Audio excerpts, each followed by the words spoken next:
मंडळी गावामध्ये आजीचा शतायुषी सोहळा भव्य दिव्य उत्साहात संपन्न झाला। हरिनाम संकीर्तनानं इथं जल्लोष साजरा करण्यात आला।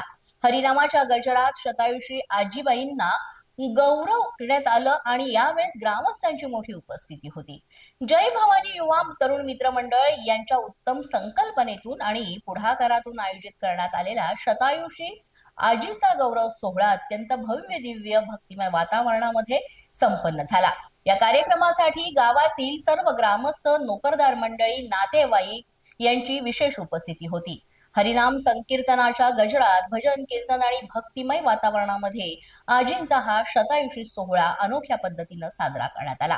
गावामध्ये प्रेम, एकोपा आणि संस्कृतीचा संदेश देणारा हा उपक्रम सर्वांसाठीच त्यामुळे प्रेरणादायी ठरलाय।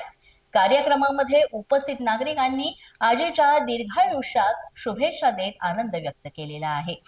या यशस्वी कार्यक्रमासाठी जय भवानी युवा तरुण मित्र मंडळातील प्रकाश गोकुळराव सांगवे, भैरव शिवाजी सांगवे, नितीन सांगवे, मच्छिंद्र सांगवे, सूरज महानवर, सूरज पाटील, रोहित सांगवे, राहुल सांगवे, भाऊ महानवर, तुकाराम खरात, राहुल खरात, देवीदास पाटील, भागवत पाटील, सिद्धेश्वर सांगवे, गणेश सांगवे, साईनाथ बोरकर, माऊली सलगर आणि करण सांगवे या सर्वांच्या एकत्रित प्रयत्नांमुळे हा सोहळा यशस्वी आणि संस्मरणीय ठरला।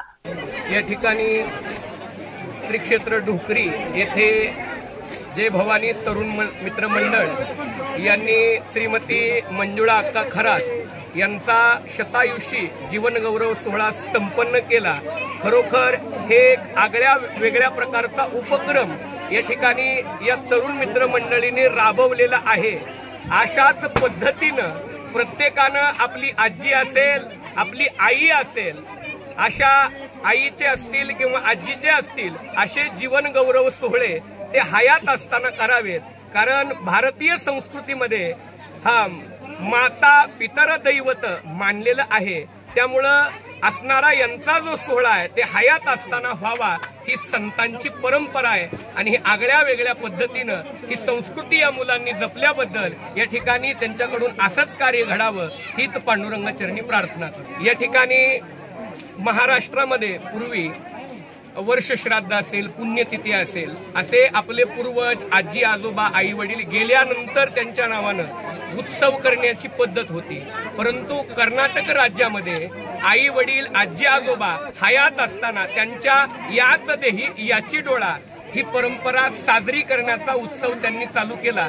कारण गेलेले आई वडील आपल्या मुलांनी किंवा आपल्या नातवांनी काय केलंय हे पाहायला पुन्हा येणार नाहीत, म्हणून आई वडिलांच्या हयातीतेमध्ये हा सोहळा व्हावा ही संतांनी सुरू केलेली परंपरा या कारणामुळे आहे। या ठिकाणी खरोखर ही एक प्रकारचं या कलियुगाचं महात्म्य आणि मनुष्याच्या चुकीच्या दैनंदिन जीवनाच्या व्यवस्थेमुळं आणि व्यसनाधीनतेमुळं अलीकडं खरोखर पाहिला गेलं तर 8 वर्षाच्या मुलीला अटॅकचा झटका येतोय आणि 12 वर्षाच्या 16 वर्षाच्या मुलाला शुगर सारखा आजार होतोय। याचं कारण फक्त एकच आहे की आपण विषयुक्त अन्न खातोय।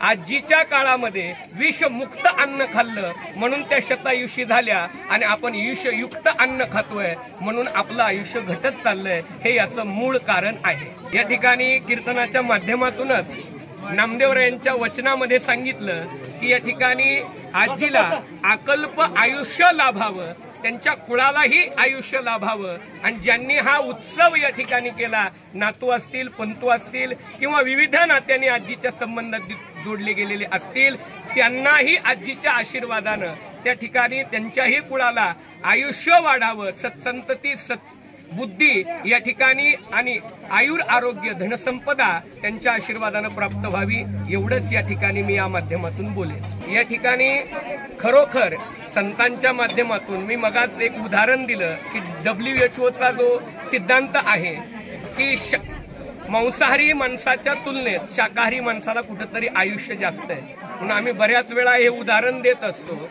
की 1 लाखाची 2 चाकाची गाडी ती पेट्रोलची गाडी असते। पेट्रोलच्या गाडीमध्ये आपण डिझेल कधी टाकत नाही, कारण ती गाडी खराब होईल। भगवान परमात्म्यानं दिलेला हा कोट्यावधी रुपयाचा देह आहे, पण याच्यात नको नको ते आपण टाकतो, त्यामुळं ते आयुष्य आपलं संपत चाललेलं आहे। जर माणूस खरोखर व्यसनाधीनतेपासून दूर झाला आणि त्यानं शरीर संपत्ती जर जपली तर माणसाचं आयुष्य वाढल्याशिवाय राहणार नाही. संतांच्या माध्यमातून हे माणसानं शिकावं एवढा संदेश या माध्यमातून देतो.